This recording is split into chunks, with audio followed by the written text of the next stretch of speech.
This conference will now be recorded. Thank you, Susan. So just like to call to order the Committee of Adjustment meeting 5-2022, October 27th, and 7 p.m. start for the meeting. First business. Oh, David's arrived. Thank you very much. Great. And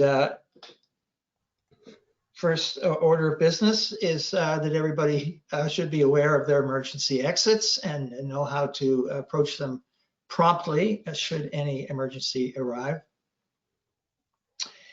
Thirdly, conflicts of interest. Anyone of the committee members or staff wishing to declare any pecuniary interest in any items on the agenda may do so now or at the time of the agenda item. Seeing none, approval of the agenda for this evening.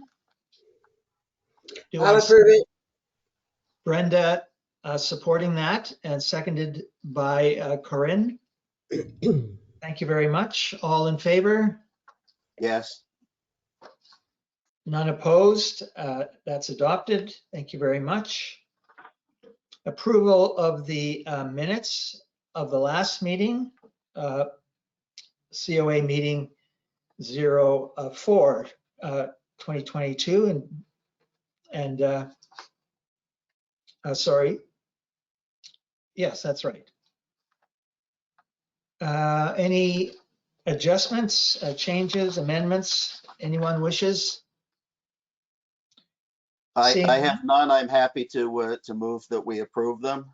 The minutes are so moved by Bob McRae, seconded by? I will. A second.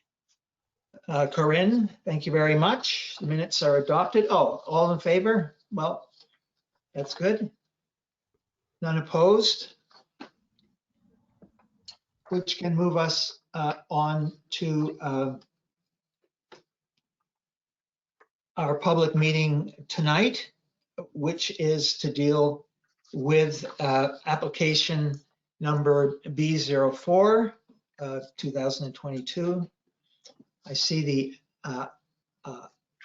one of the applicants and their representative from Glenn Schnarr and Associates are both with us tonight.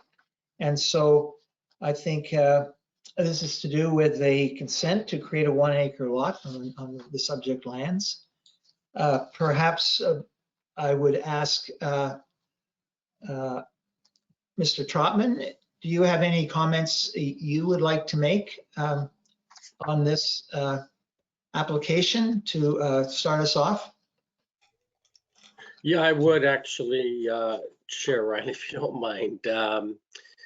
First of all, the GSI has done a good job of putting together a planning justification report. They've gone to the extent of getting the lawyer to confirm only one other lot's been approved and severed from this property. They've done their due diligence, I think, fairly well.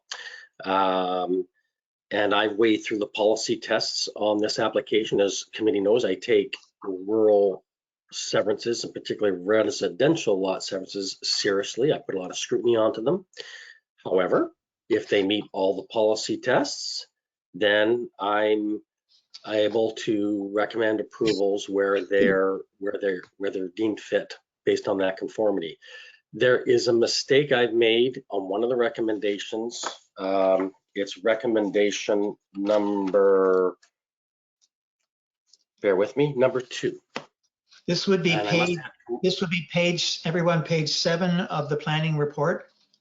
Correct. And I must have had commercial development on my mind for some reason. It's not parkland levy in the amount of 2%, it's in the amount of 5%. I know that very well, but I did reach out to Mr. Alfonso with some politeness just to say, you know, am I missing something here? And he confirmed, yes, of course it is 5%.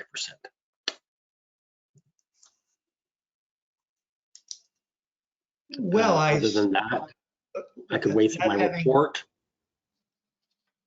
Go ahead. I mean, other than that, I could go through my report, but I think it's fairly self-explanatory. All There right, will be a let's requirement though stay with for, that and invite the applicant or Mr. Afonso to make any comments. I would just, before you begin, I just want to tell you that I consider your planning justification report as written just to be a model of care and attention to detail. Thank you very much. It's nice to receive that kind of quality of work, and I think we've all read it, and we know the official plan. So you can you can delve into it with whatever detail you would like, but I invite you to be brief and invite questions of the commissioners in order to the committee members, I'm sorry, in order to focus on what they may be concerned about. Over to you. Thanks very much, Mr. Chairman. Look, I don't think I have much to add. Really appreciate your review of the planning justification report. I agree with the sentiment of David Trotman. We had taken some extra care in preparing the planning justification report because of rural severances. We do recognize some of the limitations in the planning policy. So this was one that we've really had to take a careful look at, given the prime agricultural designations in the area and the distinction of prime agricultural as well as candidate areas. In this case, Mr. Chairman, this particular site, from a planning perspective, in my opinion, again, agree with Mr. Trotman that this did meet the tests and that a severance was supportable. So as part of the planning process, of course, we've prepared a planning justification report, looked at all of the hierarchy of policies from a provincial policy statement through the growth plan, the county official plan, the town official plan, and had provided justification in the context, we hope, of all of the applicable policy. We did also file a driveway approval application as part of this, as part of the application to review an appropriate location for a driveway access, and determined that a location at sort of the easterly extent of the property frontage was an appropriate location given the curve of 25 Side Road to the west, and to maintain adequate sight lines for motorists entering and leaving the property. So with that said, we think the severed lot, we know the severed lot conforms with the zoning bylaw requirements as well, providing adequate setbacks to the front lot line, side lot lines, and rear. And from our perspective, it would be relatively compatible with the configuration of lotting and compatible with the mix of residential and agricultural uses in the area.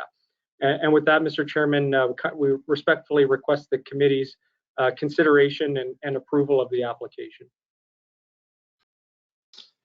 Thank you, Mr. Afonso. So let's go around the table. Well, digitally speaking. Brenda, do you have any questions of either the applicant, representative, or Mr. Trotman? No, I do not, because the reports were so very well done. Everything totally explained, which was terrific. And I would support this application. Thank you, Brenda. Corinne? I also have no questions. Everything was very self-explanatory. And I also, like Brenda, would support this application. Mr. McCray? Also, no questions, and I will also support this. And John, after you've had a chance to ask any questions or comments, I'm happy to move that we approve this. Excellent. Well, I only have one question, and I think it's just for the sake of transparency and clarity. So on that same recommendation, number 2, the payment of the parkland levy, Mr. Trotman, could you just explain for the benefit of the applicant, as you may have been asked this already, it's just where does that parkland levy go?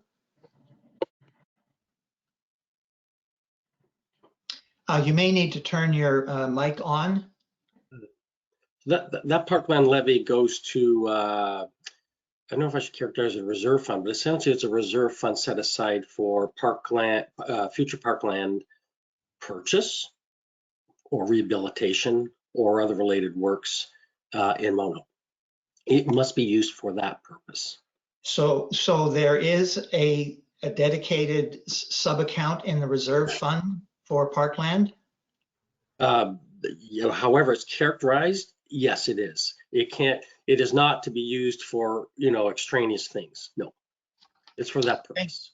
And sometimes, of course, particularly in an urban situation, the land is taken, particularly going to plant a subdivision where you've got, a larger piece of land, maybe 400 houses, or wherever there may be a threshold.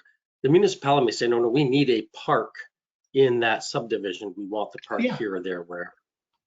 Understood. But in this particular case, it's in a rural setting, and I just wanted the applicant to be assured that it was earmarked specifically for the purpose for which it is being raised. Well, that having been said, Bob McRae has said that he is willing to make that recommendation as it's laid out on page 7 of the planning report with the amendment of item 2 from 2% to 5%. Correct. Is there a seconder for that motion, please? I will.